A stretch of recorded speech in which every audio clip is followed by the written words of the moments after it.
welcome to the CEH, and our current version is version 13. So the batch which is going to be started from 21st, which is this Monday. This batch we're officially introducing the version 13. So I'm going to give you the clarification, the changes and the upgrade, and the new skills and the practicals and everything which were added in this newer version as well. So that's why we are connecting the demo, so you will have the idea.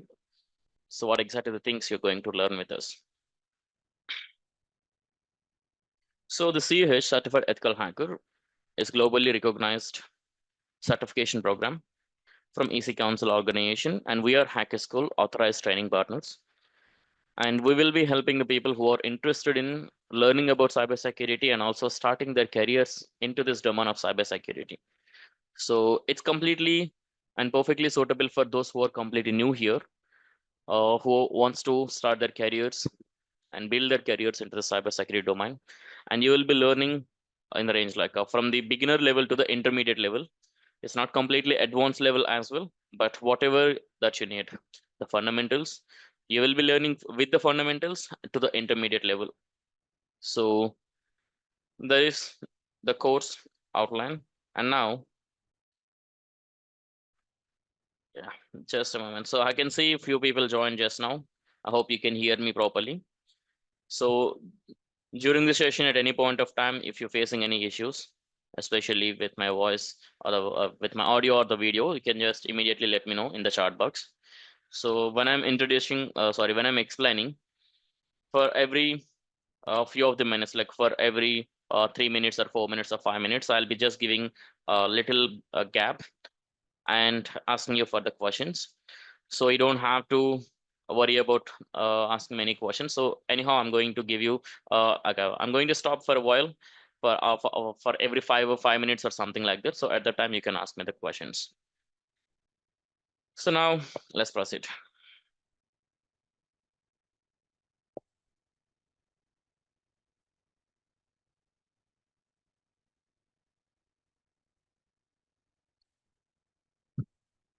Certified Ethical Hacker, and the current version is a 13. So you might have heard about it, like that AI in the cybersecurity, and that is what EC Council has introduced in the current version. So main thing that you need to understand, it's all about, and few people simply getting misled, like you will be learning about AI or building AI or something like that. So AI in cybersecurity means that how you can use this artificial intelligence for the cybersecurity things. So we have a special artificial intelligence search engine that is introduced and added in this version 13. And with help of that search engine, how we can perform the information gathering and even scanning things and even some password cracking attacks and many other things that are actually possible using the AI. So that is the main add-on and additional things that you'll be learning in this current version. So before I show you more, and let me introduce myself. My name is Narayanam. I'm certified ethical hacker and certified EC Council's instructor and also certified incident handler, EC Council certified incident handler. So these are the certifications I'm holding, and I'm having 5+ years of experience in this domain of cybersecurity and working as the full-time instructor for now with the Hacker School and also EC Council.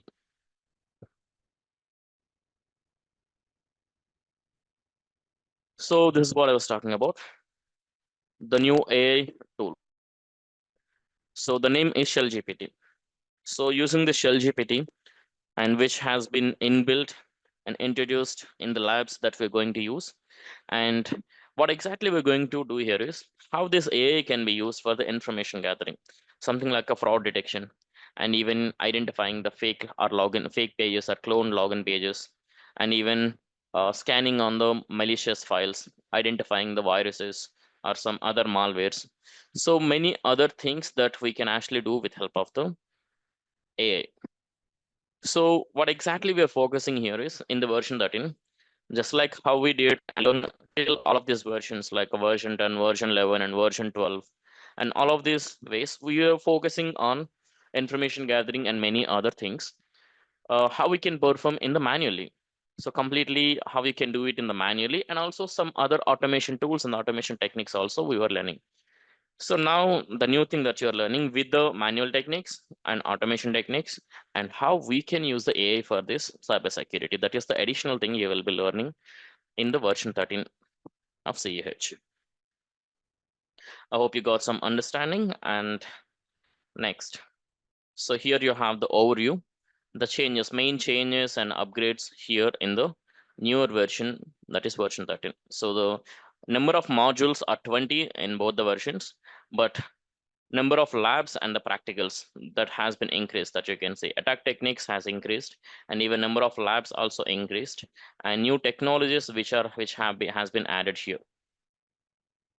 So these are the main key updates in the version 13.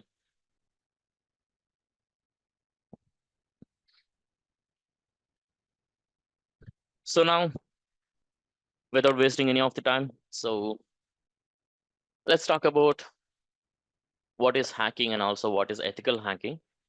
So as we're going to learn about ethical hacking, we will have to understand what is hacking. So before I explain this, can I hear a few of the words from you? So how can you explain in your own words if someone asks you what is hacking? So I just want to hear your own perspective. If you have been asked like what is hacking, how will you explaining it?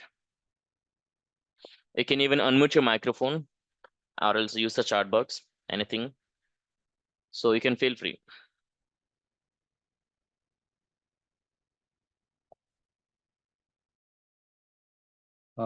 By finding a flaw or a weakness in the system, Yeah. then we hack. I mean, whatever it is. Yes, that is correct. Next, anyone else? Actually, hacking can be explained in multiple ways. That's why I'm still expecting some other way of explaining it. It's not enough. Yeah, kind of gaining access by finding vulnerabilities in the system. Yeah, And by finding vulnerabilities and yeah, yeah, that is all. Yeah, almost there. So by finding vulnerabilities and compromising or taking advantage of them. So that is what the hacking. Yes, in your point of view, grabbing the others' data for security purposes. Yeah, grabbing the others' data for security purposes. And if it is for the security purpose, then you cannot call it as a hacking, and you can call it like ethical hacking. So now I'm just asking. So before we talk about ethical hacking, I'm just asking what is hacking?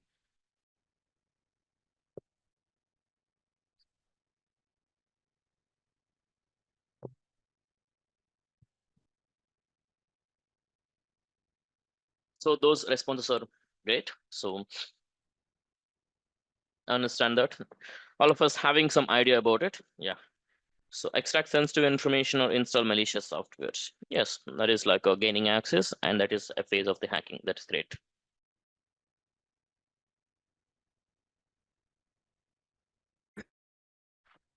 So now here is a single line of explanation from my side. Gaining unauthorized access over the information on the internet. Such activity, what we call as the hacking. Gaining the unauthorized access over the information on the internet. So as it is completely someone who is performing unauthorizedly, we consider this as a something illegal. So if you perform the hacking, no one is going to encourage and no one is going to appraise that. Like the thing here is hacking will always be considered as illegal only. So that's why so we consider that hackers always like a something bad people. So in order to secure our information from them, we started using the hacking as the tool, and this tool is for the defensive purposes. So this hacking is really powerful skills. It's actually powerful skill set and powerful tool which can be used for both the purposes, good and bad purposes. So but sadly many of the people using it for the bad purposes. So that's why we all thinking that hacking is something bad, and that's why in order to make use of the hacking, so EC Council, especially EC Council, has come up with initiative with the name of ethical hacking, that how hacking can be used for the good purposes. So now, once again, here you can observe that if some person who is unauthorized, if he tries to gain access over the information through the internet, so unauthorized user, if he tries to gain the access over the information through the internet, that is what the hacking. So in order to identify the threats from the hacking and the hackers and secure the information from the hack activities and the hackers, so we need the ethical hacking. So ethical hacking is all about good way of using the hacking, that's it. So technically hacking, ethical hacking will not have a much differences. Of course, like even in this ethical hacking course, you will be learning a lot of hacking techniques. It's not about encouraging you to perform the hacking. So it is to give you the awareness and the knowledge and the skill set, which is required for you to identify the threats, the security weaknesses, or the attacks. So by identifying, you will be able to build a better security in order to prevent the intrusions or unauthorized access to the information. So it's completely ethical hacking is like a defensive way using the hacking or securing the information from the hack activities. So the individual person who is doing it, we call them as the ethical hackers. So here is the ethical hacker, and he is using the hacking skill set to secure the information from the hackers. When the unauthorized user tries to gain access to the information, and ethical hacker here will try to defend it. So that is what the ethical hacking. And in that same way, we will be understanding. So before I show you all of those modules and the practicals and all, so I also want to give you the better understanding that how hacking is done by a hacker. These days, in some movies and also some web series and all, if you watch them, so they're simply misleading the people that in order to make the movie more interesting, and also they will be simply misleading the people that those whoever having the powerful computers, or if you have a really speed internet connectivity, and next if you're having the fastest fingertips, so you will be able to do the hacking very faster and easily. That's what they're showing there. But hacking is all about skill set, and it will have a certain phases, and hacking will have more mainly 4 different phases. And only after performing all the 4 phases, hacking, we consider the hacking is done by a hacker. And those phases are information gathering, which is the first phase. So collecting the information from the target. So if your target is a mobile user, or if your target is running a website, or if he is an administrator of a server, or if he is a computer user, so what operating system they're using, and what version it is, what services, and what protocol. So all of this is the information that hacker needs to gather. That's what the first phase of the hacking, and that collected information is very useful for the hacker in identifying the vulnerability. So finding the vulnerability is the second phase of the hacking. Vulnerability is nothing but the security flaw, security weakness, a bug. So whatever you call it, it is something, but because of its existence on any of the information system, that can be compromised or taken unauthorized control. So that's why hacker will try to identify it using the scanning process. And after he has identified it, he will take advantage of it to gain the access. So a hacker will try to gain the access on the information by exploiting the system. System or the server will be exploited to gain the access. So in the third phase, hacker will have the connection gained, but hacking is not done yet. And hacker also needs to maintain this access. So after the access has been gained, that access needs to be maintained. So maintaining access is equally important as the gaining access.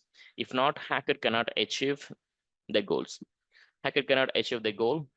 So which means like if he's having intention of stealing information or modifying or destroying information or spying on the targets, whatever intention they have, in order to achieve that, in order to complete their goals, they should be maintaining it properly unless they completed with their goals. So only after all these 4 phases has been done by the hacker, we call it hacking is done by a hacker. So in order to understand the same concept, the EC Council in the CEH course, they have um, they have provided us total of 20 different modules. You can see all the name of the modules here, the list of all the 20 modules. So of course, the first module for the introduction, those who are new to the cybersecurity. So especially the new terms and technologies and installations, everything will be introduced here. So it's going to be making you feel more comfortable to learn further concepts. And second, third, fourth module, footprinting, scanning networks, enumeration. These three modules are for collecting information, how to collect the information from your target properly. So fifth module is to identify the security flaw, vulnerability analysis. So identifying a security weakness and understanding the security weakness. So understanding in the sense like how much impact some vulnerability, some weakness of a system can cause, could possibly make it affected. So that is what the vulnerability analysis will help us in learning.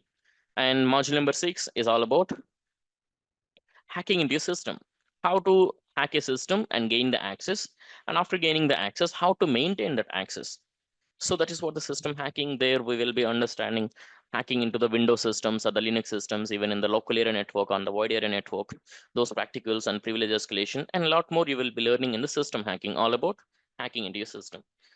So after the 6 modules are completed, those 4 phases of the hacking, the 4 phases of the hacking we will be knowing and learning in the first 6 modules only, but we still have 14 more modules, and other and remaining 14 modules are going to help us in understanding and learning what are the other possible aspects of the hacking.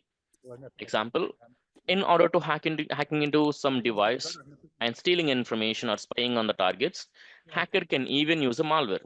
So the malwares like viruses or trojans or spywares or adwares, and more like rootkits. And these are all different types of malwares hacker can use in order to compromise the system and steal the information and achieving malicious purposes. So that is all about here in the malware threats. So those practicals and on the Windows systems, Linux systems, everything will be covered there. And eighth module, sniffing networks. Sniffing networks is all about how some how some traffic can be monitored or captured. Sniffing is all about monitoring or the capturing of the network traffic. So network traffic is nothing but flow of the packets. These packets are the form of the data which will be used by the systems or the networks to communicate or exchange the information or the data.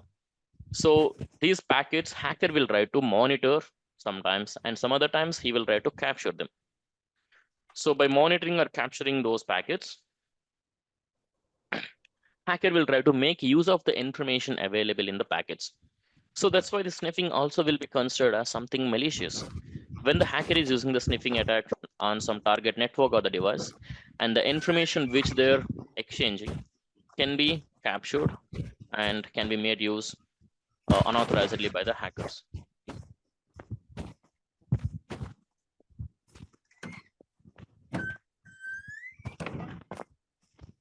Just a moment, please.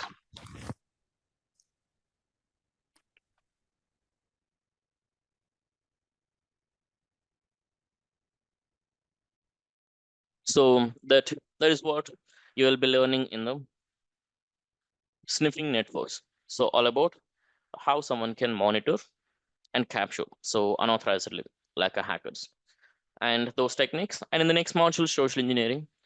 So the social engineering is all about exploiting the user or the human vulnerabilities. User or the human vulnerabilities in the sense the lack of awareness and even lack of knowledge about some cyber attacks or the cyber crimes. Something like, so these days, many of the people are getting tricked like, so some special offer only for you and click on the link and get the offer. Something like just for 5,000 rupees, you can win iPhone within like if you enroll within next 5 minutes, only limited time offer, something they'll be saying. And the people who are just curious about it and they'll not even think about the other things like as I mentioned only this offer is for next 5 minutes and limited stock available and so and so, and they will not be thinking, they'll not be thinking that whether it is really fraud or whatever. So which means like that is a weakness in the humans or the users on the users on the internet, and hacker will try to take advantage of the same by sending you a link and convince you to click on the link and revealing some information from you. So these attacks are like a phishing attacks and forming attacks and whaling attacks and spear phishing attacks. And all of those attacks will comes under the social engineering. And how these attacks will works, those practicals, and next, and those and how we can prevent them or how we can identify them and how we can defend them. So those things also we will be learning there in the module number 9. And 10th module, denial of service, DOS. So DOS attacks used for making the services unavailable for the users. Service means that could be some gaming service, or that could be some web service, that could be some streaming service, whatever it is. So hacker, by performing this attack, he will make sure to the service unavailable for the users. Something like you're watching some live football or the cricket match. At that time, a hacker has performed the DOS attack on the server. So the server will not be able to serve its purpose, which means like the stream what you're watching, it will suddenly get stopped and you will not be able to watch it. So what exactly hacker will be getting in this? And hacker will not get anything directly, but hacker will get something indirectly, something like, so he's making loss to the some organizations. So some companies or the organizations, he's making the indirect loss to it. And these attacks will be sometimes will be sponsored by their competitors. And some other times they will be using it for threatening some organizations. So whatever purpose it is, and the DOS will be making sure the service is unavailable for the users. Hence, the DOS will be achieved and service is not available for the users. So those practicals and about DOS and DDoS and flooding attacks, everything will be the concepts here in the 10th module. And 11th module and 13, 14, 15. These 4 modules are for the web technologies and how these web technologies will be having the threats. So session hijacking is all about how hacker can steal the sessions and those practicals and how we can identify and prevent and mitigate and countermeasures those things. And 12th module is completely defense. So how we can use the firewalls and intrusion detection systems and also honeypots properly in order to secure the servers or in order to secure our systems or the information and diverting the attacks. So those are possible using these defense mechanisms. And 13 module, hacking web servers. So the possible attacks on the web servers and what are the reasons for those attacks and how we can identify them and mitigate them. And web applications. So the next module, hacking web applications, is like how hacker can hack into some web service and steal the user information or the information in the server through the web application. So these web applications will be playing a very vital role. So these web applications are created for the purpose of allowing the end users to communicate with the web services. So by opening web application, I can send a request to the server and I will get the response back. So which means it's acting as a platform for the users to communicate with the services.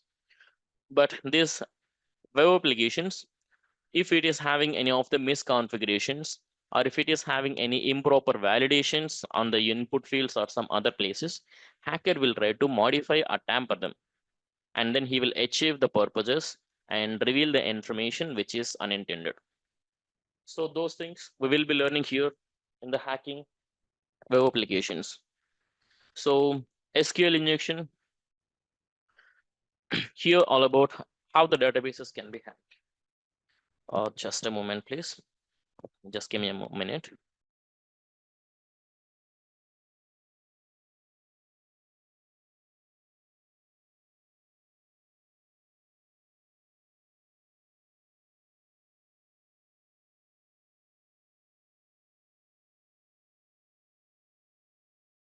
Thank you.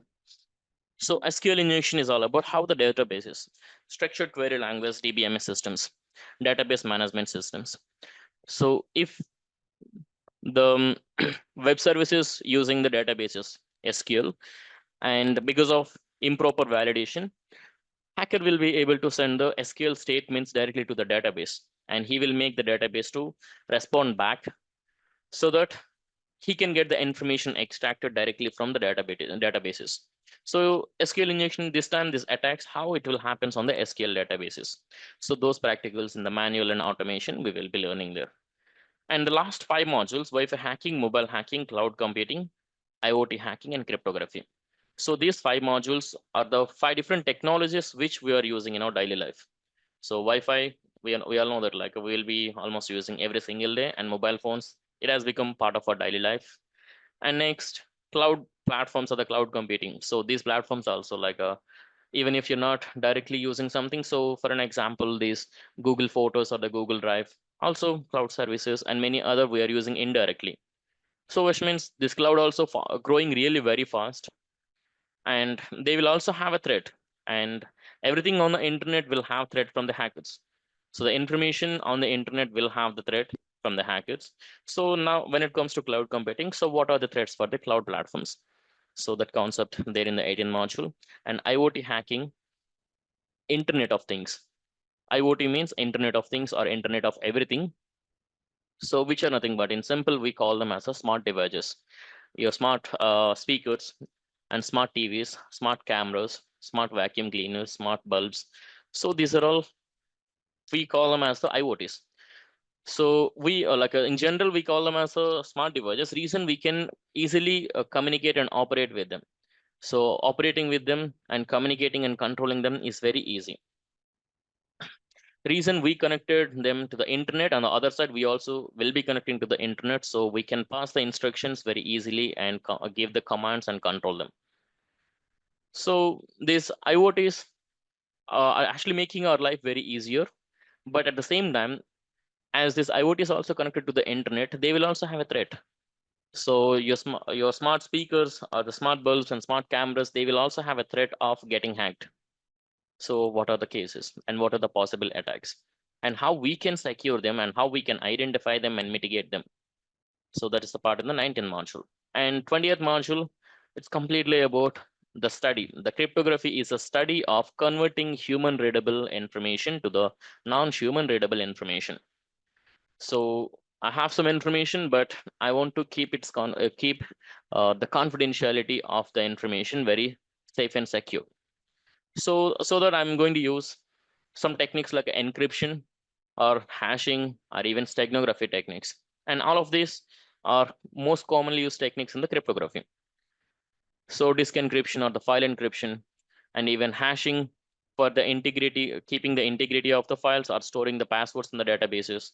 And next, the things like in the steganography, where we will be using some ordinary files to hide and store some other secret information. Something like I have all of my banking passwords, but I don't want to keep it open and visible and accessible for everyone somewhere on my computer. So I'm going to hide all of my secret information behind some ordinary files like images or audio files and video files. Yes, that is possible, and we call it as a steganography. So those techniques and all we will be learning in the 20th module. So this is all little overview of all the 20 modules, and I'm going to take you through the individual modules as well.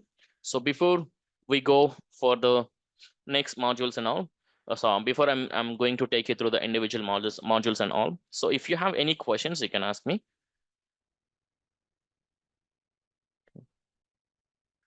Yes, Anis Kumar. So I'm going to explain that the timing and all at the ending. So I'll be explaining about the duration and the batch and timing and all. I'm going to explain that. So now, any other clarification is needed from the things which I explained so far, you can ask me now. And if no questions, you can just give me the confirmation by typing 1 in the chat box so that we can proceed.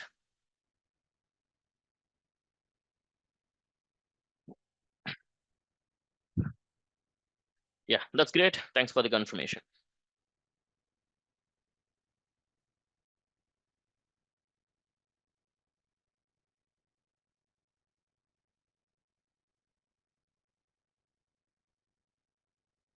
Yes, that is what I'm saying, Satish Kumar. So just hold on for a moment.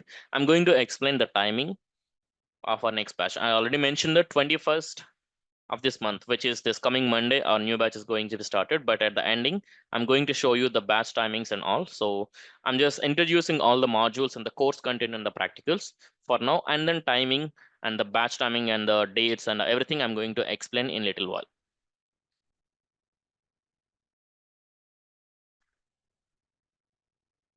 So now our very first module, Introduction to Ethical Hacking.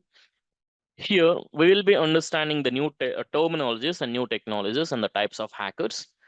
And next, how significant and how important the AI these days in ethical hacking. So you can observe that we'll be understanding how AI driven ethical hacking helps the ethical hacker. So the importance of the AI in our ethical hacking. So we will be discussing about that. And after that, about the information security and the principles or the policies of the information security and the lab setup part. So here in this module only, I'm going to help you in doing the required lab setup part. So the lab setup part means like we will be using one special operating system here. I hope some of you people already familiar with that. And for the remaining, so the operating system name is the Parrot Security. So Parrot Security is like very similar as the Kali Linux only. If you're already familiar with the Kali Linux and don't have to worry. So the command line and the tools and the way of using everything will be the same for the Kali and Parrot Security both. So you will definitely and very easily able to use the Parrot Security. No worries at all. And this installation part, this main reason for choosing the Parrot Security here is all the required tools, which are like a really huge tools, will takes a lot of time for us to install individually. So all of the tools are open source and free to use, but installing one by one all the tools will take a lot of time, but you don't have to waste your time when you use the Parrot Security operating system. So that's why we chose the Parrot Security. And after this, and those who are completely new to the Linux, and if you don't have any idea about even Kali Linux and even the Parrot Security or any Linux, no worries. I'm going to introduce and I'm going to help you in learning the command line interface of the Linux. So all the required commands which you need to know here. So after lab setup part and command line interface also, you will be learning with me. So here, any Linux will be completely more than 90% of time we will be using something interface like this. And I opened a terminal. Looks somehow similar as the your command prompt in the Windows, but the commands and all which we can use are very different. So every time I open a command, type a command and hit enter, I'm going to get the response from here. And in the same way, we can communicate with the Linux system and perform a lot of activities and the practicals and everything is possible. So that's why learning the CLI is also needed, and you will be learning in the first module itself. After that, the practicals about Tor network and the Tor browsers and how VPNs work and how proxies work and the difference between proxy and the VPN. So with the practicals. And after that, I'll also be helping you and understanding what is dark web and what is deep web and surface web and the differences and how you can enter the dark web, and everything will be the part here in the first module itself. So after this, in the second module, we will be start collecting the information. And before I show you that module, you can observe that here, the system requirements and these codes which we are learning. This is completely practical oriented. This is a practical oriented course. More than 70% of our time we will be spending on multiple practicals for all the techniques. For every technique that we're learning, at least one or more practicals we will be learning. So that's why 70% of time we'll be spending on the practicals. And next, those practicals, it's not like I'm showing you and going for the next one. It's a hands-on. So with the Hacker School, you will be learning the CEH course hands-on. So the practicals, once I have shown you, I'm going to give you the time for you to perform, and I will be available for everyone. And at the time of you performing it, you will have full guidance, and any help is needed. And even if you join in the online or offline, for everyone, so either directly or remotely, we will connect with you. So with me in the regular sessions, at least one or two other support people, support coordinators also will be available. So with help of all of them, you can very smoothly perform all the practicals and learn everything without any of the doubts and the interruptions. So, and for this hands-on experience and learning process, you will have to be using your own laptop, or if you're joining in your if you're joining in the offline, sorry, if you're joining online, then if you have a PC setup at your home, or if you want to use a laptop, you can actually do that.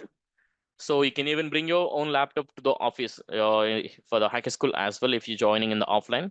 So that also possible. So whichever, you must use a laptop or the PC, and that should be having the minimum requirements like a Intel processor i3 above 5th generation. So not only i3 or above means like any other higher generations like i5, i7, i9, not only Intel processors, and you can even go for the AMD Ryzen processors as well. AMD Ryzen 3 and Ryzen 5, Ryzen 7 and Ryzen 9, those processors also perfectly work. And not only these two processors, and about those Mac users. And for the Mac users, if you're using the Intel processor, so then it's perfectly fine. But if you're not, if you're using M series chipset like M1, M2, or any other thing like M2 Pro or something, so for that also, and those chipsets with the MacBook with those chipsets also can be used for this learning process. And 4 GB RAM is very minimum these days. So if you have a laptop with 4 GB, try to expand it to the 8 GB. So you can expand to the 8 GB, then it's going to be perfectly fine. And in your laptop or the PC, make sure to be having around 100 GB of the free space. That 100 GB of free space, we will be installing our required lab setup part. And after that, the tools and everything, we will be using that free space in your laptop. And if you're a Mac user or the Windows user, that's perfectly fine. And one more thing, let me give you the clarification. So when we installing this Parrot security, what about our main operating system like a Windows 10 or Windows 11? We will be using something called virtualization. So those who don't know about the virtualization, this virtualization is created for the purpose of running multiple operating systems in a single physical machine. As you can see here, I'm also running my computer here with the Windows 11. But inside this Windows 11, I have a Parrot security running here. So this is what the virtualization will help you in doing so. So you will be also learning this, and with the same thing only, you will also be doing the lab setup part, and this will not damage, and it will not wipe out any of your personal data or the information, and it is perfectly safe. So that part you will be learning, and that is the thing about the system requirements. Hope it is clear. So now we're moving on to the next module. That is footprinting. Module number 2, footprinting. Footprinting is the information gathering. But information gathering, we have 3 different modules. And this module is all about collecting information from the publicly available resources or openly available sources on the internet. Something like we will try to collect the domains and subdomains of an organization. And then we will try to collect the information about the domain registration information, like who is the owner of a domain, and who is when exactly they registered, and when it is going to be expired, and which organization is it, like a used for organization purpose or the individual purposes. So, and then DNS information and name server information. So a lot of the information that we can collect there. So we call that process as the who is lookup, so that you can actually see that here who is practicals and all. And collecting the domains and subdomains, you will learn with the help of the AI how we can collect the subdomains, and then also how you can do it manually collecting the subdomains of a domain, and with AI, with the help of the AI as well. And also we will be talking about Google hacking, also known as the Google dorking. These techniques will help us in collecting information from the internet using the Google search engine. So when I asked the Google search engine to give me some useful sensitive information, actually,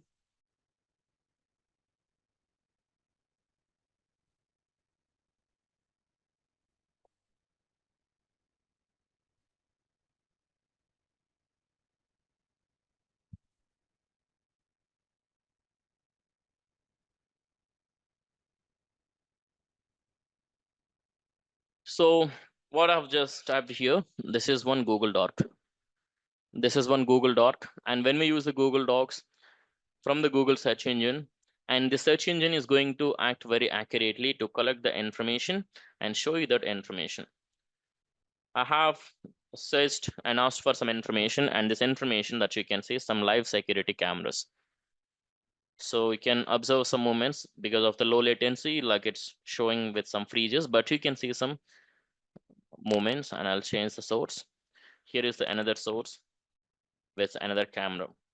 And next, we can even find some other information, like more other cameras. But this type of information, what we call it as the sensitive hidden information on the internet. But this information can be collected using the special search queries. The query what you're seeing here will help us in collecting the information which is kept hidden on the internet, but we can reveal it. So that's why we call it as the Google hacking. And I just have shown you the manual way, but it is even possible using AI as well. So both also you will be learning. And not only this one, and many other AI-based tools and AI-based techniques for the open source intelligence gathering and the open source databases and frameworks and even servers. So where it will be providing you a lot of information for free. So that's why we called footprinting as the open source intelligence gathering. Also, it is known as the passive information gathering, and we will be focusing on the collecting information from publicly available resources. And after we collected some information, we will be focusing in collecting more information in the next module, that is scanning networks, or module number 3. So here in this module, um, how we can scan on a network to collect the information from the network. So these techniques are very useful if your target is a network. If my target is a network, or else my target is connected in a network and I want to collect the information by connecting to the same network or outside the network, so and so. So in order to understand this concept, you should be knowing and having the idea about network fundamentals. And these network fundamentals also I'm going to teach you. So the required network fundamentals you will be learning. And after that, the scanning techniques. So the types of scanning techniques we will be focusing mainly on 2 types. Host discovery, live host discovery is one technique. Another technique is the port scanning. So identifying if my target is the active or not, which means that should be powered on and connected to the internet or the network. We call them as the live host. So identifying if the host is alive. And next, one more thing that we'll be talking about, port scanning. What are the ports that are running on my target? The ports and the protocols and the services and the versions.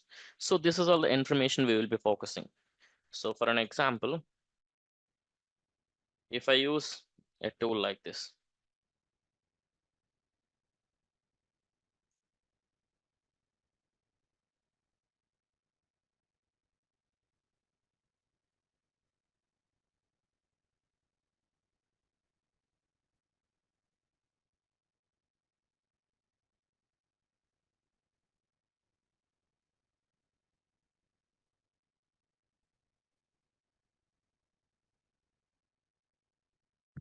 I'm using a tool named Fping, and this tool used for identifying the hosts which are active in my network.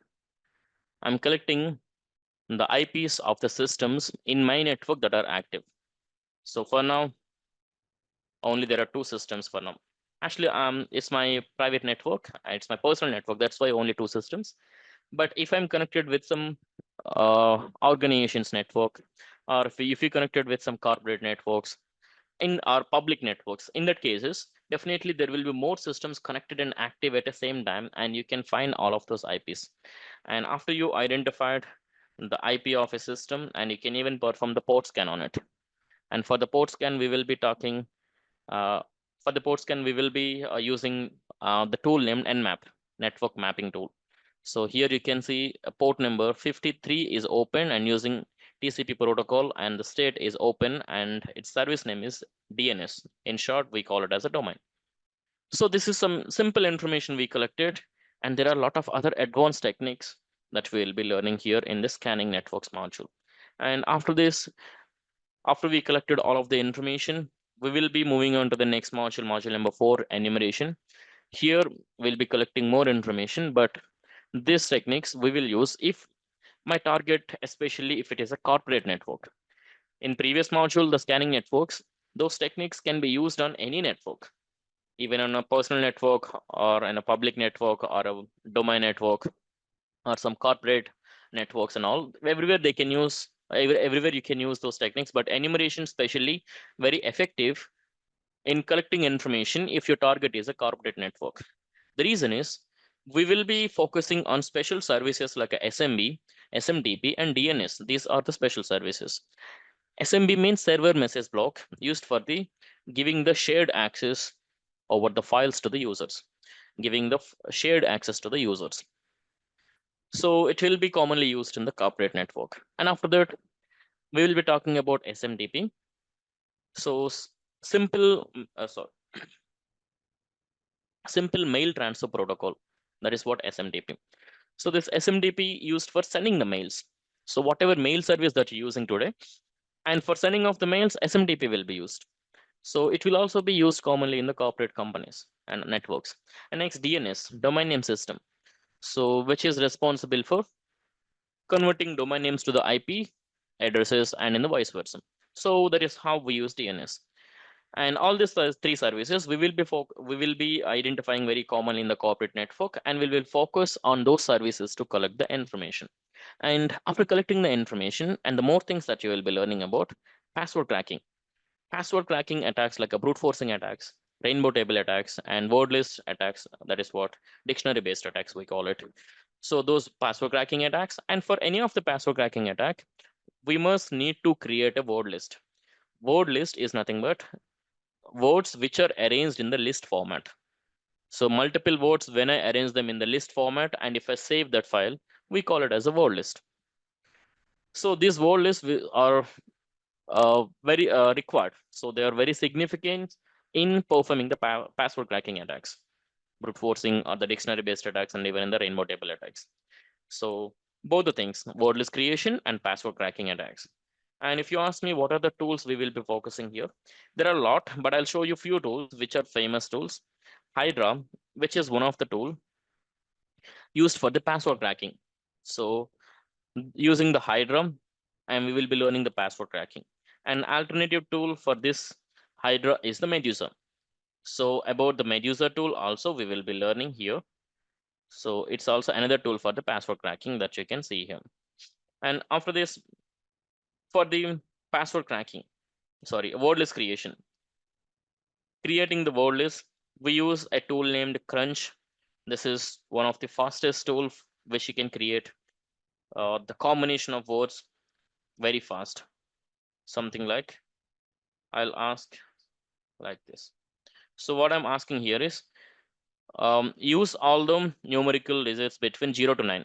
Use all of these numbers and create the word list. And every word should be having the length minimum and maximum of 6 characters. This can be increased, and it can be even increased also. I'm just taking one scenario. If I want to create a word list with numbers and in the length of 6 characters, so this is how I'll use it.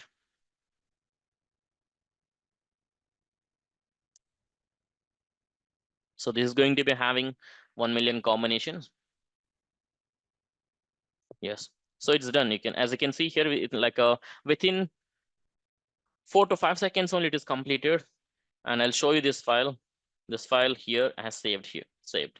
If I open this file, you can observe all of these 1 million combinations. These are all unique combinations has been created that you can properly observe here.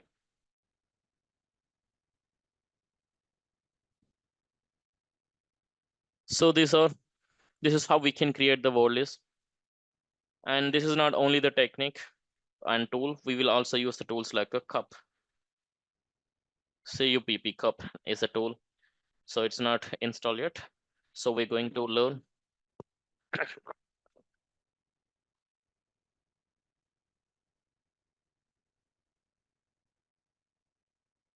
Well, so we're going to learn that how to install some of the few of the tools which are missing. So for now, cup is not pre-installed, but we will get that installed. And after that, we will also be knowing about the another tool named Fuel. So this also used for the word list creation. So these are some of the very famous tools.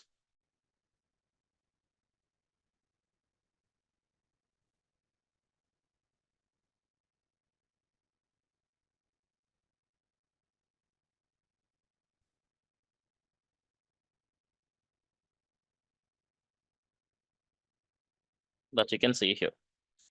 So these are some of the famous tools that you will be learning here in this module. So a lot of techniques we will be learning. And after this, moving on to the next module. In the next module, we will be talking about vulnerability analysis. So all about finding a vulnerability. And then after we identified the vulnerability, how we can analyze it and understand that. And for this purpose, we will be talking about these different main famous tools, which is NASIS and also Nmap.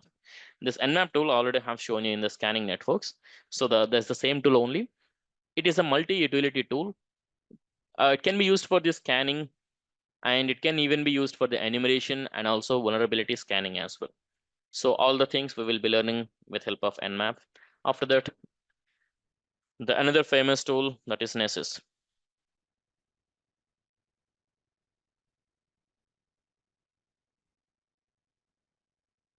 So this is another famous tool from the Tenable organization.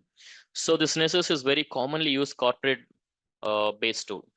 So many of the corporate organizations uses this tool in VAPT, vulnerability analysis and penetration testing.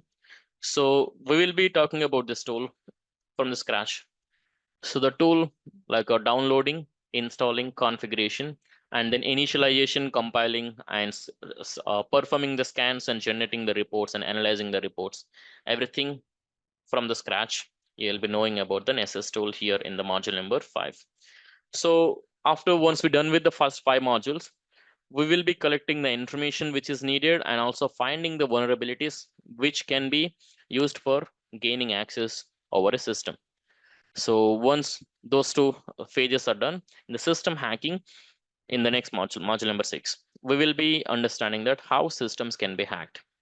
So how the systems can be hacked, here in this module, we will be focusing that on some Windows systems, on some Linux systems that you can see here, exploiting multiple types of operating systems and privilege escalations. Like if you compromised a computer, but you gained limited privilege, you did not get highest privilege and higher privilege, you only got the limited permissions. And how can you get more permissions? How can you get the more permissions from the system, the connection which you already have gained? So that is what the privilege escalations. And here in this module, very famous tool, the tool name is the Metasploit framework. You will be learning about that. So this tool already have opened. So in short, we call it as the MSF console, Metasploit framework console. So the reason for using this tool, here you can observe, it is having thousands of exploits, auxiliary modules, post exploits, payloads, encoders, no operations, and evasions. Altogether, more than 5,400 different piece of codes are there. And if you don't familiar with any of this, in simple, I can say in just one word that these are which are needed for these are the things which are needed for compromising a system through its existing vulnerability to gain the access. So we will be knowing that, we will be understanding in the with the practicals, like how to use the exploits, how to use the payloads and gain the access and maintaining the access. Everything you will be learning here in this module with help of MSF console. So after all these things has discussed here in this module, and we will be moving on to the next module, module number 7, malware threats. Here about the malwares, malicious softwares, which are, you can call them viruses, trojans, even adwares, spywares, and rootkits. So even like a ransomwares. So these are all most commonly used, most commonly known types of the malicious softwares. And hackers will build them in order to compromise someone's systems in order to gain the access. So by gaining access, hacker will sometimes will steal the information. Some other times the hackers will try to modify the information, and some other times they will try to spy on the target user. So everything they can achieve.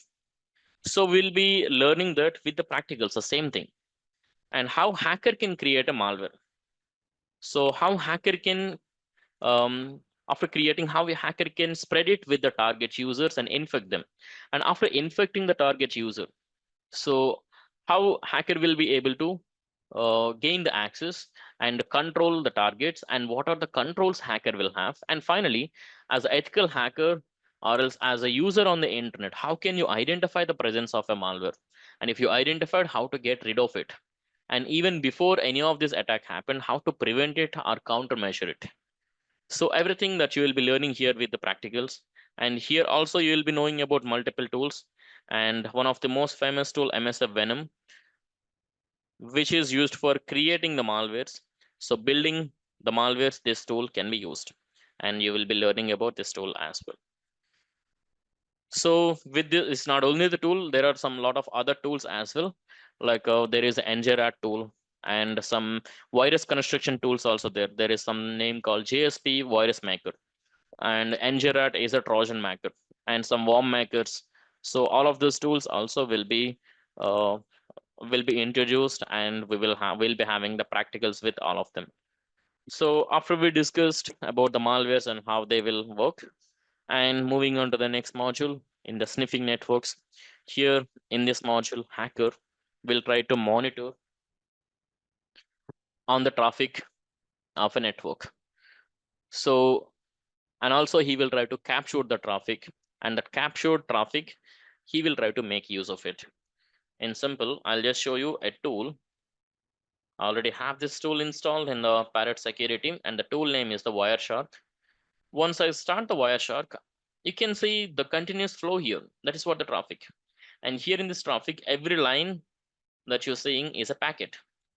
So these packets, if the hacker can capture whatever information that I'm sending and receiving on my system, everything that I'm sending and receiving, hacker can capture it. And from those captured packets, hacker is going to make use of them. What are the useful information is there? Like if it is having any username passwords, if the packets are having any cookie information or any other web server detail information or authentication details, and hacker can actually capture and make use of them. So that's why sniffing will be considered as malicious. And in order not to be having a threat from the sniffing, you must understand how the sniffing will work. And those sniffing practicals with help of ARP poisoning. And with help of this ARP poisoning, we will be performing the very famous attack named MITM, man in the middle attack. So how the MITM will performed, and after that, how Wireshark will be used for capturing the traffic. So those things you will be learning here. And after discussing the countermeasures, and we will be moving on to the next module, and the next module, social engineering. Here in this social engineering, so something like how the phishing pages will be created, how the forming pages will be created. So those things we'll be learning here. So those things like I'll show you by simply creating a fake clone page.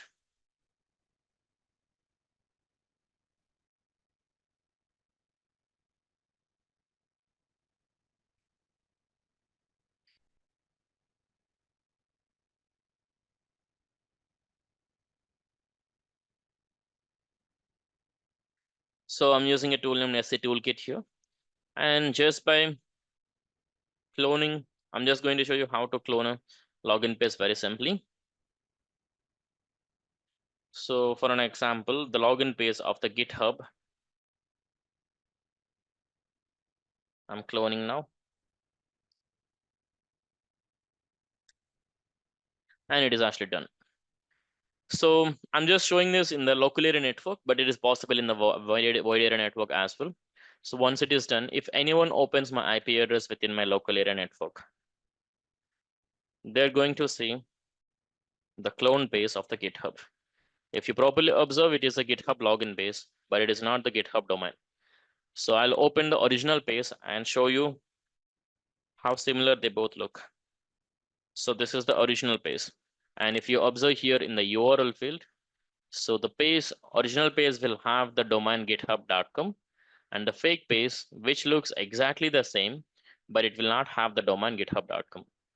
So reason this page, what we call as the clone page, and hackers by creating this type of the clone pages, they will share this clone page with the target, and they'll be saying that you have a special offer, and if you register on the GitHub today, you will have a 50 credit points, and those 50 credit points you can use for renewal of some certifications. So and so they will be telling him. And some other cases they will use like just imagine someone is trying to trick you that. So as you interested in the CEH version 13 course, and we are giving you 70% offer only for you and only today. So make the payment immediately in order to book the slot or reserve your position, something so and so they will be telling. So here hacker will be creating a fake page which looks exactly the same as the legitimate one, but the clone pages can never be the legitimate. But hacker will creating the fake ones, and by convincing the normal innocent users on the internet, and hacker will be getting some benefits. So I'll just show you. So on this clone page, if I share this clone page with someone, and I'll tell them by logging into this page, you will have some so and so benefits.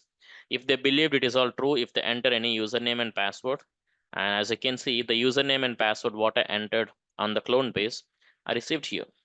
And hacker in the same way, whatever you enter on the clone page, hacker will receive them.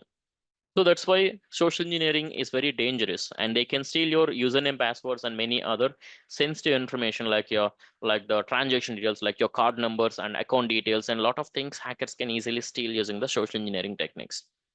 So that's why understanding the social engineering in practical is very important. We have a lot of practicals here. After that, the countermeasures also will be covered, and that is all the part here in this module. So after this, in the module number 10, DOS attack. So here, if you observe the picture, in this picture, you can observe how the DOS will be performed. So attacker will be bombing the victim with some request, and it shows the HTTP request. Reason the target is a web server, and for the web communications, the protocols HTTP or the HTTPS will be used. So this HTTP request is using and performing a bombing on the target.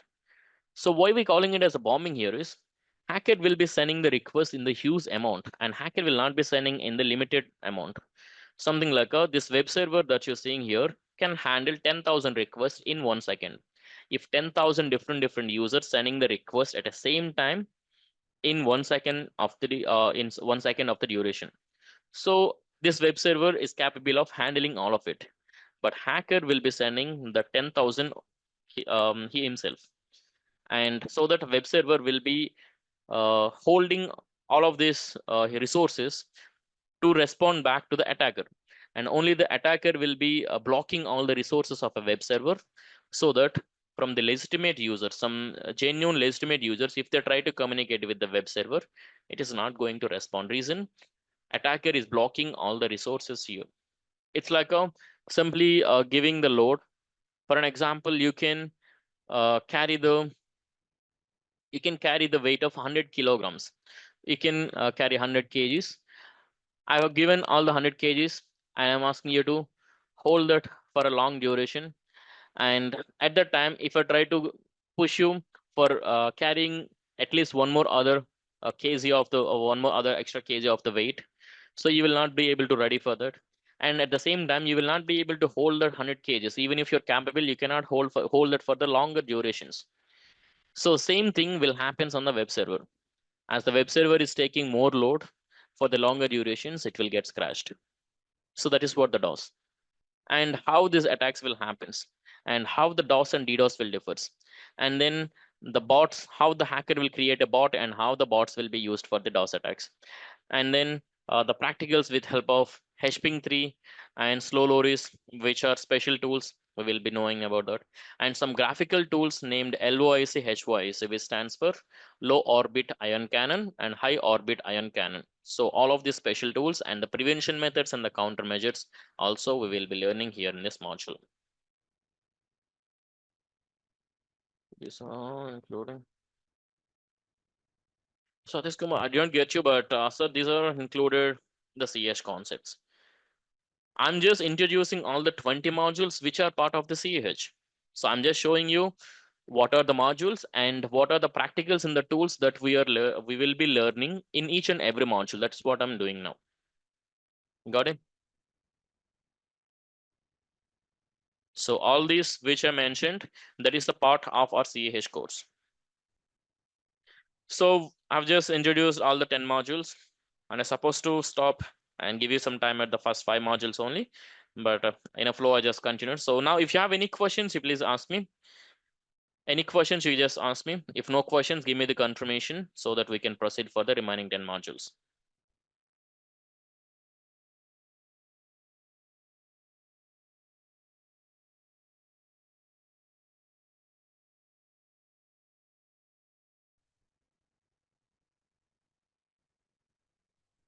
Well, that's great. Now, in further modules, what we are going to learn more. So in the module number 11, go for yes, yeah, I'm going to give you the clarification about that. So is this course good for non-technical people? So that I'm going to give you clarification in a little while. Just hold on for another 10 to 15 minutes. And once I just shown you remaining 10 modules, I have some most common frequent asked questions as well. I'll be answering that. So there, the question which you asked me, so that is already I have added to the frequent asked questions, and I'm going to give you the answer for that. Thank you. So in the next module, module number 11, session hijacking. So it's all about stealing the session access from the authorized user by the hackers, which means like if you log into your online banking, internet banking. So what exactly happening here is they're going to see some timer in many of the banking websites, like session will be active and session will end in next 10 minutes, the next 20 minutes, the next 30 minutes. So session, what exactly the session meaning there is unique user interactions that authorized user can make. Unique interactions that authorized user can make within a given time frame. That is what the session. So the session cannot be accessible by the every user. Only the authorized users can get the session access. But hackers, they are unauthorized. So that's why they will be doing the hijacking attacks, session hijacking attacks. So when the user logs in to a service, they will have a session. When the authorized user logs in and the authorized user will have a session, and the session access, hacker will try to steal it. So that is what the session hijacking attack is. And for this attack to perform, there are really very important and the crucial factors are cookies and the session IDs. So cookies and session ID information is very important in performing the session hijacking. And we will be learning that how hacker can steal the cookies and session IDs and the techniques like MITM attacks. And there is a special tool named Browser Exploitation Framework. In short, it's called as the BEEF tool. So using this BEEF tool and MITM attack, the techniques of performing the session hijacking, we will be learning here in this module. And after that, by discussing about the countermeasures, we will be proceeding with our next module.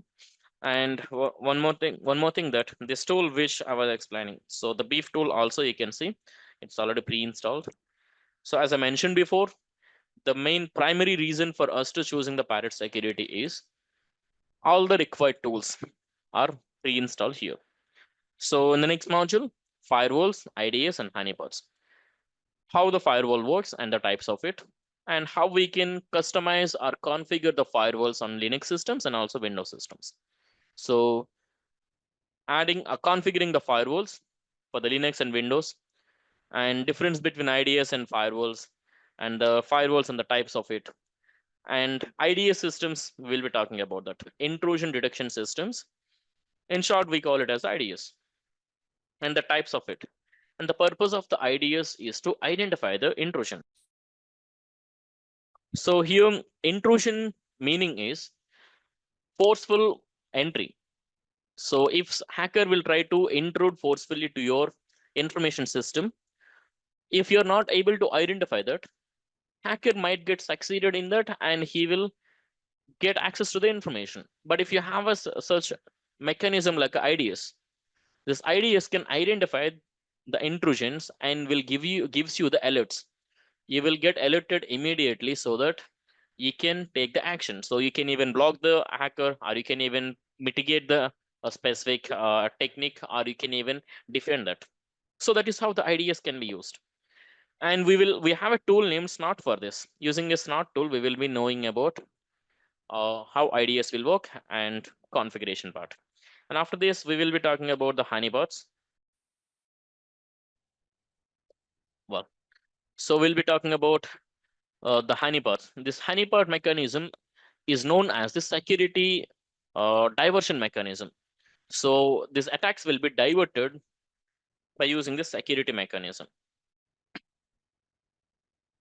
So how exactly honeypots works here is, honeypots will create an illusion that our systems, if you're a security administrator, a system administrator, the security engineer, so using this honeypot, you can create that your server is really vulnerable for hacking.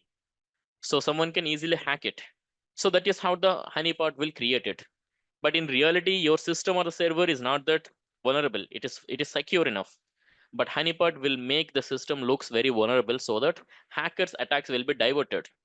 Hacker attack will be diverted, and there we can identify the attackers and their intention and the attack technique. Everything can be identified using the honeypots. So that is how all of these defense mechanisms will works, and those practicals we will be learning here. So after this, in the next module number 13, hacking web servers, we will be understanding what are the threats for the web servers. Yes, even the web servers will have a threats. Reason web servers also the computers running the web services. So these web services, especially when we talk about the public web services, every user can visit that and every user can access that. Something like a uh, I'm actually using a Facebook, so which is a public web service. So this public web services can be opened by anyone, not only for the not only by the ethical hackers or not only by the good users. Even hackers also they can open the Facebook. Reason it is that is a public service, and public service is meant for accessible for every public user. So that's why web servers will have more threat always. So because of these threats, if some of the reasons, if any of the reasons has been added, something like a misconfigurations and even bugs in any server operating systems, and even some default configurations or the default settings, some common reasons here will be causing the web service to be compromised. And for that, we will be learning about the tool named Nikto. This Nikto tool, which is a vulnerability scanner, and after that, how the web server can be exploited and gain the access. With help of the Metasploit framework, we will be learning that. And the countermeasures, as always, we will be discussing about the countermeasures as well, about how the web servers should be secured. So what are the security measures you should follow? So the tools like a Nikto, which I mentioned, this Nikto also you can observe here, it is already available. So this is the Nikto tool. So the Nikto tool can be accessible through your terminal as well. So this is the Nikto tool.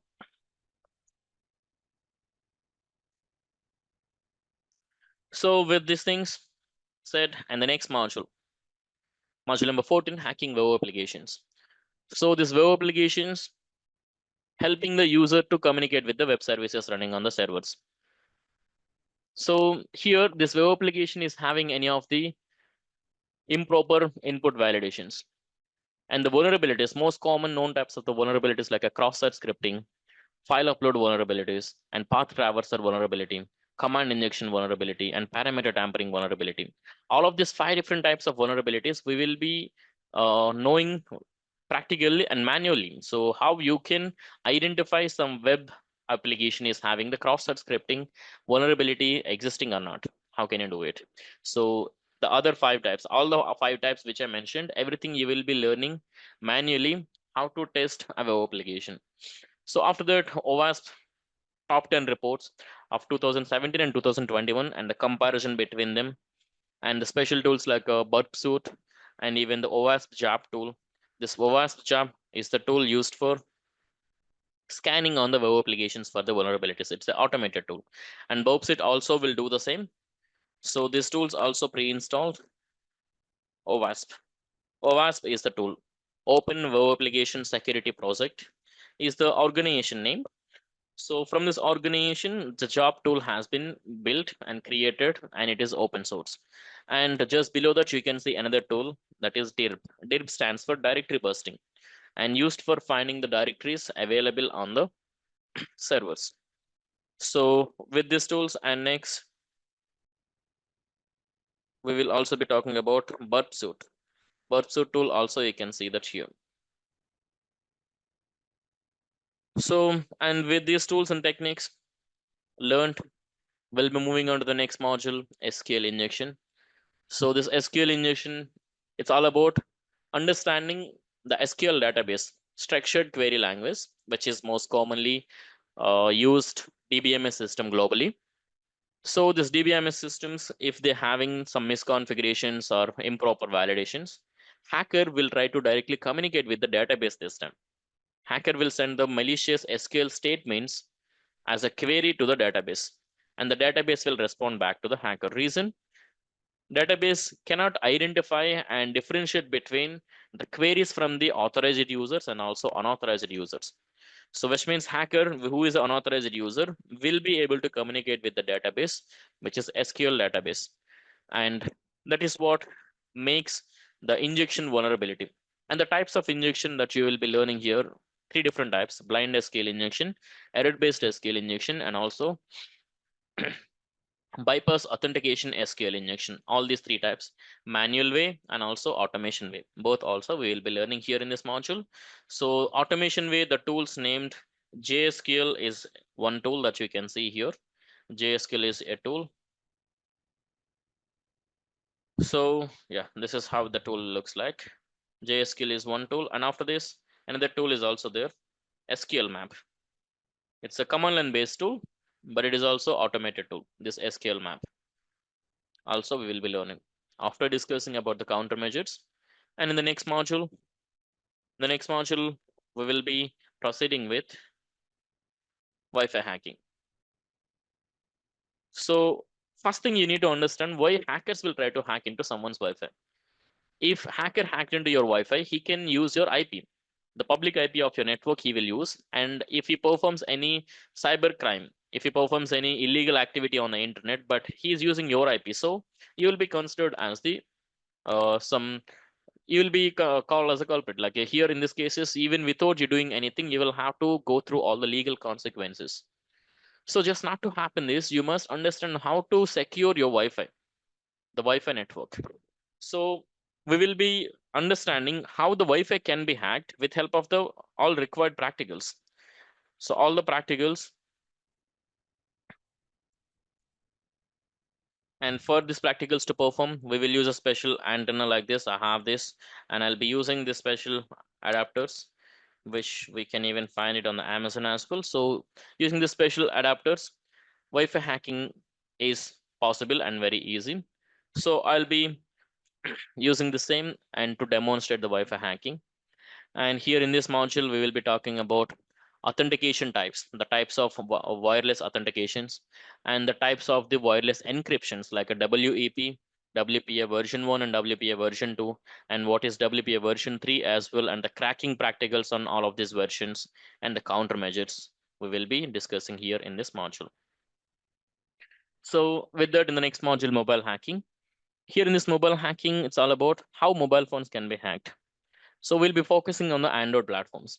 So not only mobile phones, even the tablets, and even these days, many of the other devices also using the Android OS. So any device using the Android OS will be vulnerable from the techniques that we're going to learn here. So those practicals, how the mobile phones can be hacked in the local area network, and also in the wide area network, like on the internet, how the mobile phones can be hacked. So those practicals, so using some graphical tools and also using some command line based tools.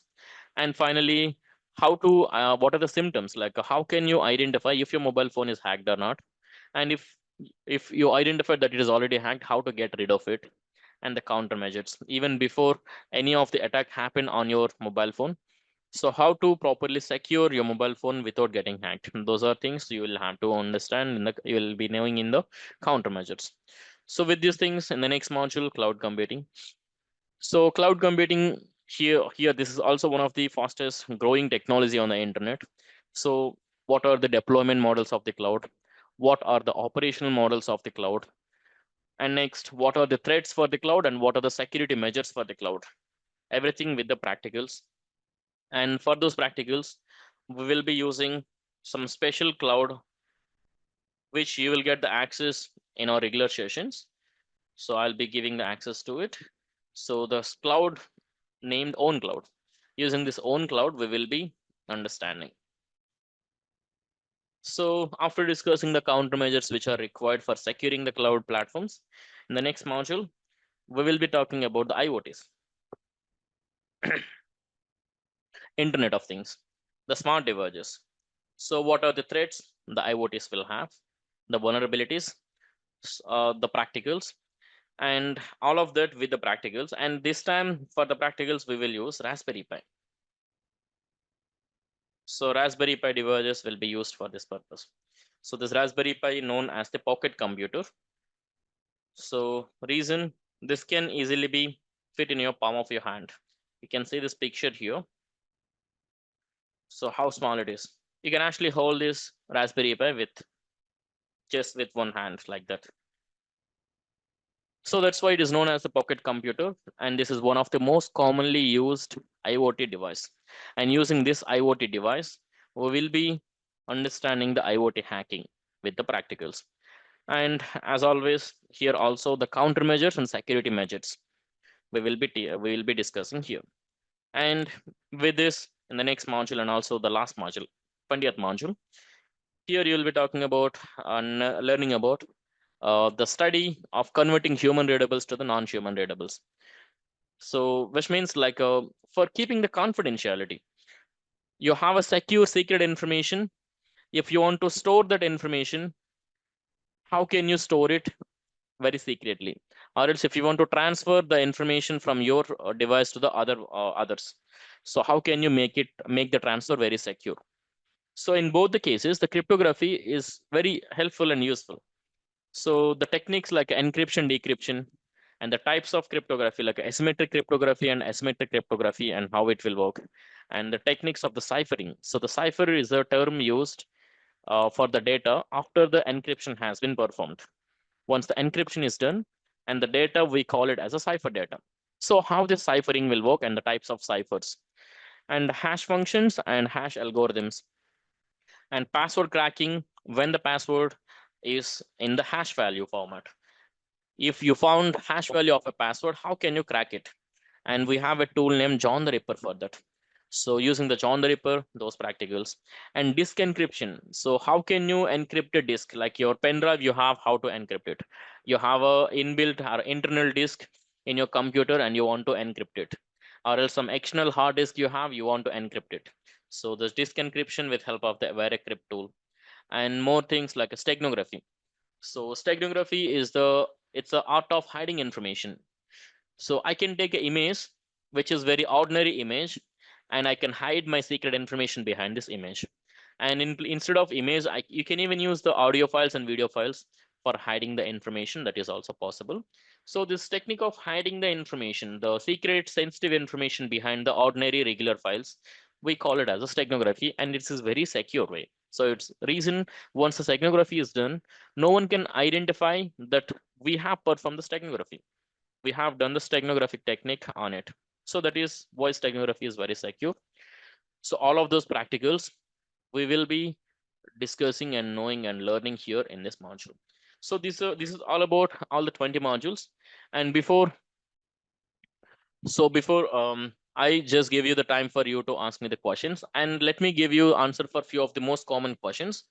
So those questions are like, will I be able to hack Facebook, WhatsApp, Instagram? So as I mentioned at the very beginning, this course is completely for you to learn the hacking and for using it for the good purposes. It's not to encourage you to perform the hacking on someone else and exploiting their privacy or the information. It's all about helping them to secure their information and providing the privacy that user required and deserves. So that's why ethical hacking is the good way of using the hacking. So just for sticking to that specific concept, hacking into the Facebook, WhatsApp, Instagram, such things, there will be no practicals, and it is not this course is not for that. It's completely for those who are who are very serious and curious about cybersecurity and starting their careers into it. Next, programming required. Programming is not required for this learning of the CEH, even if you don't have any programming knowledge, and it is perfectly fine. So you can still join and learn it. Next, which books, forums, websites should we follow? We Hacker School provide you some books the digital copies and the PDFs. And EC Council also will give you the some e-courseware and some other tools, and everything will be provided from EC Council and Hacker School. And websites and forums, I'm going to show you some very interesting websites and forums where you can spend some additional time for enhancing your skill set. So that is also will be guided in the regular sessions. And next, can I hack my friend's mobile phone? Hacking into the mobile phones, as I just mentioned in the module number 17. So we will be knowing that. So how the mobile phones can be hacked. So that is the module number 17 will teach us. Next, how much time will it take for me to become a hacker? So becoming a hacker, so you must understand it is like a daily learning process. Reason, hacking and ethical hacking completely and directly interrelated with the internet and technologies on the internet. So which means if any new technology on the internet has introduced, if you understand and learn the technology, and you can automatically analyze the possible threats and the attacks. So that is what always ethical hacker needs to learn. So which means like the more you upgrade yourself every day, you will be the best hacker or the ethical hacker. So next, is it required for me to be from any technical background to enroll in this course? So this course is not having any prerequisites. So just before few of the minutes, someone asked like, is it okay for the non-technical person to join? So it's perfectly fine. Reason, this course is designed in a way that from the beginner level, so from the fundamental level to the intermediate level, which means you will be knowing about all the required beginner level fundamentals, and with that you will also learn some advanced concepts till the intermediate level. So which means like anyone can actually join, so there are no other prerequisites. Next, is it required to buy a high-end powerful computer to learn the hacking? So already mentioned and shown you the special slide that, right? So if you observe the slide properly, and in the slide clearly mentioned, some mid-range computer or the laptop is perfectly sufficient. You don't need high-end powerful computers. You don't have to purchase a new computer for learning. If you have some entry-level computer also, if you can upgrade the RAM, if you have i3 processor or i5 processor or Ryzen 3, the Ryzen 5 processor or something like that, simply by upgrading the RAM to the 8 GB. If you already have a 8 GB, so you don't even have to do anything. So that is perfectly fine. If not, if you only have 4 GB, try to expand to the 8 GB. Then it is perfectly fine and you can use it. And only additional thing is, so if you have any additional data, try to copy the data to some other hard disk to make a free space. So it's not about like you're still going to lose the information and all. So I'm just telling you to make sure to keep at least 100 GB of the free space in your laptop or the computer, so that we can use that free space for our lab setup part. So these are all the very frequently asked questions. So if I hope I have given you the answer for the questions. So now if you have any other questions, you can please ask me. For any other questions, if you have any other questions, you can ask me.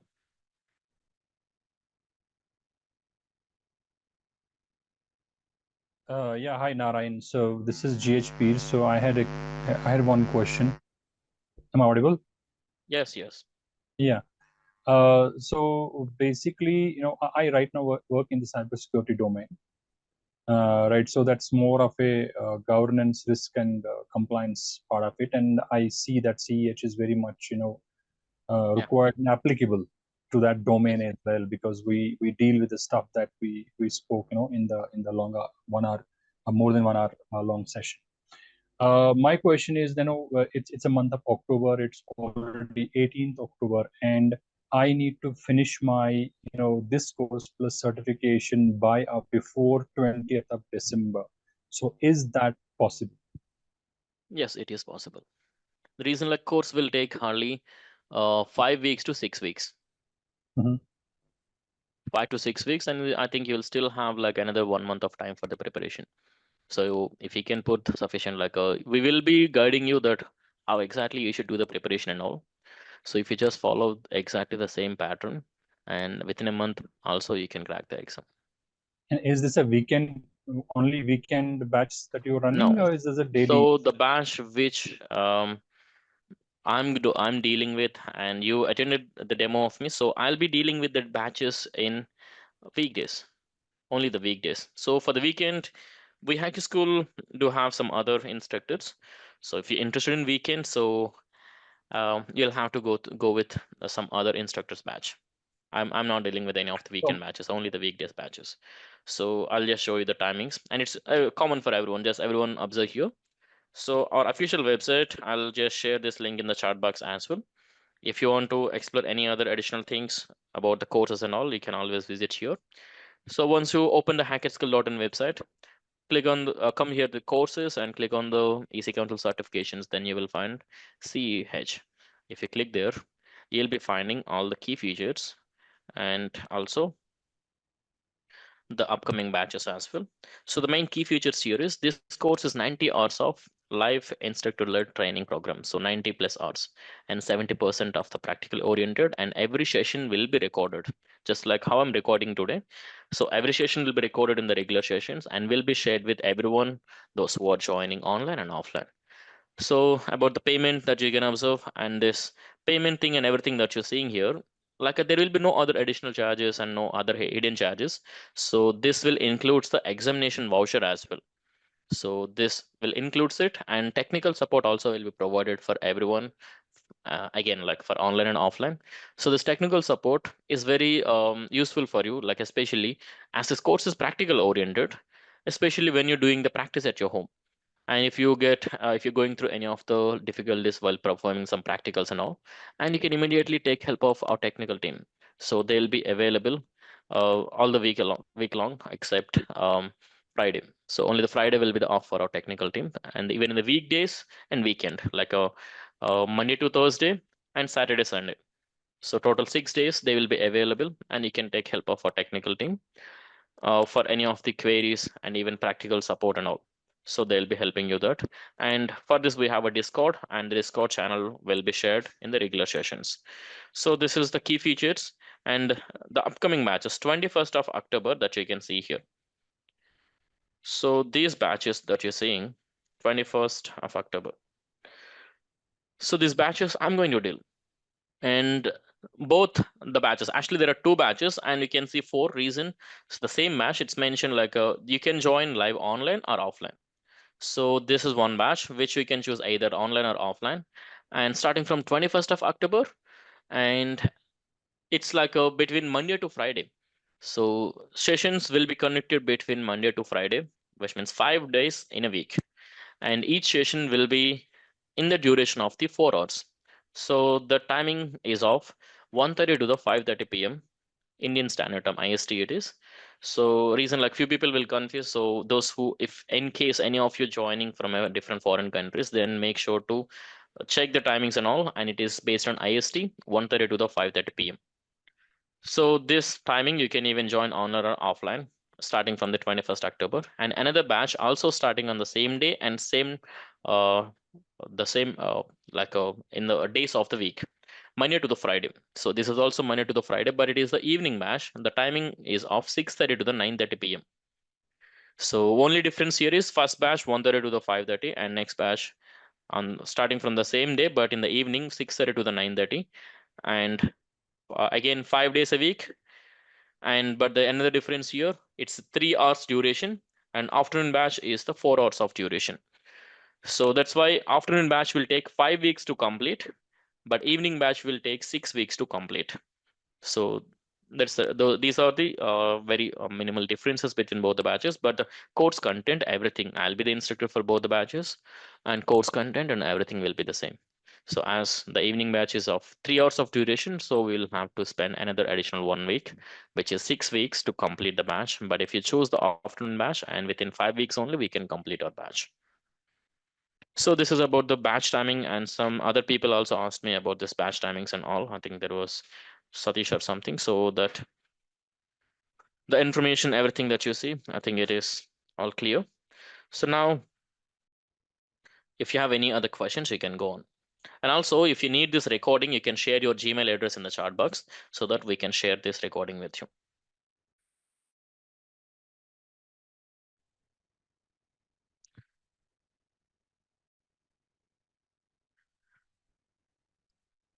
So all of these timings and all, I hope it is clear. So the key features and the timing of the batch, everything is, I hope it is clear.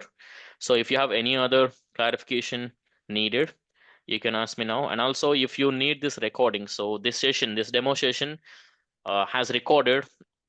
And if this recording, if you want to rewatch, you can share your Gmail address with me. So within some time. So within Yeah, some I time, mean, like, yeah, 1 second. So within like within the next 2 to 3 hours of time, you can receive the recording. Yes. a couple of more questions. Since you're running two batches, one starts with 1:30 p.m. and the second one 6:30 p.m. Say, for Yeah. example, I choose 1:30 p.m. and maybe occasionally I'm not available during that time due to Yeah, some that is reasons. actually possible. Yeah, that is Yeah, so understood. That is actually right. possible. So, and how do I kind of If you just be in touch with our management, so they will be Mhm. updating you about all the things. It's not that it's at my will that I can go and same day I can join the 6:30 batch. Yes, like whichever session or the module that you will be missing out, and for the same session in the evening batch, if you want to take a backup, just ask our management when will be the same session conducted for the evening, and you can actually join. Okay, fair enough. And one important question, since you said it takes in 1.5 months, no, sorry, it takes 5 weeks. So 5 weeks for the right, afternoon. you're right. And Yeah, and 5 weeks, after 5 weeks, so how many days gap is there to go for the certification? And I know it's you just a will one have try. 1 year. You will have 1 year. Within the 1 year, you can take examination anytime. Okay, I can even take it within 2 days after completing the. Yes, you can actually do that. Okay, and what if 2 days in the sense, like, let me give you this clarification. Actually, this examination is remote proctored, globally remote proctoring way they will be conducting. So, which means you cannot book a slot less than 3 days. So, which means like what you mentioned, like a 2 days, it's not possible. At least you have to book the slot before 3 days. Okay, fair enough. Yeah, Fair enough. That's 2 or 3, yeah, and that's okay. yeah. So, what is the now let's come to the real questions. What is the pass percentage, and what if I don't clear in the first attempt? Yeah, actually, for that pass percentage that we hacker school having, that I can say few people, not everyone will be taking the single attempt one. So the thing what you see here, so that the examination sorry, the course fee that you just someone also asked this question, that 36,000 what you're saying, is it including the exam? Yes, it includes the exam voucher, but this 36 one is the single attempt one. So in the single Mhm. attempt one, so as you're in hurry of getting certificate faster, so it's a little risky reason. I always recommend the people, if you have the less time, then you just go for some other plan is there. That plan where it will be giving you like a multiple attempts, like they will give you like a 3 to 4 attempts also you will be having there. So which is risk free. And the other people who are having more time, like if they have like a 3 to 4 months of preparation time, then I will always tell the people to go for the basic plan, like, which is light and single attempt one. So if you have sufficient time within single attempt also you can clear, but if you have a less time, then if you want to clear it very fast, then so just to be on the safe side, the additional plan which the EC Council also offering, so will be helping you in clearing, like even if anyone not able to clear it in first attempt, they will have option and choice to clear in the next attempt. So, what is that additional plan? Because as I told you, why I told you that I need to clear it before 20th December, because we need to, it's the end of the year, and we need to, submit the bills and the EC Council certification to our employer for Yes, reimbursement. yes, So, got it. Yes, yeah. got it. So about this, like as I can just tell you everything in technically here, but if you want to discuss in some administrative way, so like you can just feel free to contact our management once, so they will be giving you additional idea. So what I can say here is now it's, yeah, October. So starting from 21st to around like again 21st or 22nd, we will be finishing if you join in the afternoon batch. So exactly you will be having a month. So if you just plan immediately in that week, so you can take an attempt. If you get passed, so well and good. If not, the next attempt you can plan with in next 14 days, which means like you have the time to take 2 attempts if you plan properly. So I don't think you anyone cannot clear within 2 attempts.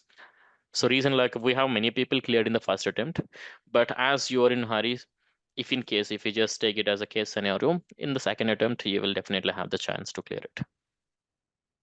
And you can take the second attempt, as you said, after 14 days of Yes, the first attempt. 14 years. Like which means like if there is a chance, you will have to schedule it within like after course is completed. First attempt you will have to schedule within a first week only, like within a week after completion of the course, so that you will still have another 3 weeks, right? So by waiting for the another 14 days, you can schedule for the second attempt. So you'll not have the option to schedule the reattempt less than 14 days. Okay, fair enough. Yeah.